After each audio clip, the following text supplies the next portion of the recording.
As Jesus sat with his disciples on the Mount of Olives explaining his second coming, the disciples asked him, "When will this happen? And what will be the sign of your coming and the end of the age?" Jesus answered, "Watch out that you are not deceived, for many will come in my name claiming, 'I am he,' and the time is near. Do not follow them. When you hear of wars and uprisings, do not be frightened. These things must happen first, but the end will not come right away. Nation will rise against nation and kingdom against kingdom. There will be great earthquakes, famines, and pestilences in various places, and fearful events and great signs from heaven. All these are the beginning of birth pains. There will be signs in the sun, moon, and stars. On earth, nations will be in anguish and perplexity at the roaring and tossing of the sea.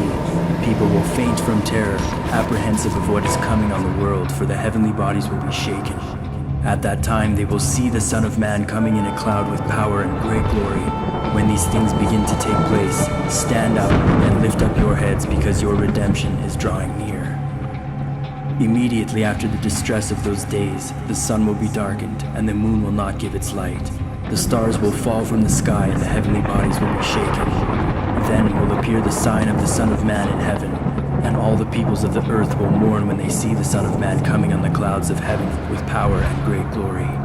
And he will send his angels with a loud trumpet call, and they will gather his elect from the four winds, from one end of the heavens to the other. Be careful, or your hearts will be weighed down with carousing, drunkenness, and the anxieties of life. And that day will close on you suddenly like a trap, for it will come on all those who live on the face of the whole earth.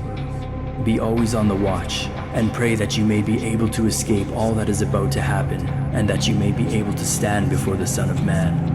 For then there will be great distress, unequaled from the beginning of the world until now, and never to be equaled again. These events foretold in Scripture are commencing. History reveals they have been happening and are happening now, growing in proportion and intensity. One day, life as we know it will change drastically, unlike anything anyone has ever seen or known before. Are you prepared? For there will be calamity and disaster that disrupt lines of communication, food supplies, and water sources. 1/3 of Earth's population will be decimated. It will be a time of great tribulation. Our hardness of heart, our unrestrained evil has reached full cup, and the time has come where God intervenes to deal with the wickedness by shaking the heavenly bodies and arresting the tension of everyone on earth. This marks the judgment of the living before his glorious and long-awaited second coming, the harvest. Fear will strike the hearts of those of whom these events come upon unexpectedly, even the elect, uncertain of what is happening as the world turns to a state of panic. Take heed, for the Lord your God planned these things, and that they were spoken of through the prophet Daniel, by Jesus in the book of Matthew, John, and Luke, and through the apostle John in the book of Revelation. Know and understand these prophecies, for most aren't imagining nor anticipating such events. Who can conceive the magnitude of such devastation to befall earth in those days? We are living in the end times, and the last days are imminent. Hold fast to the Lord your God. Blessed is the one who reads aloud the words of this prophecy, and blessed are those who hear it and take to heart what is written in it, because the time is near.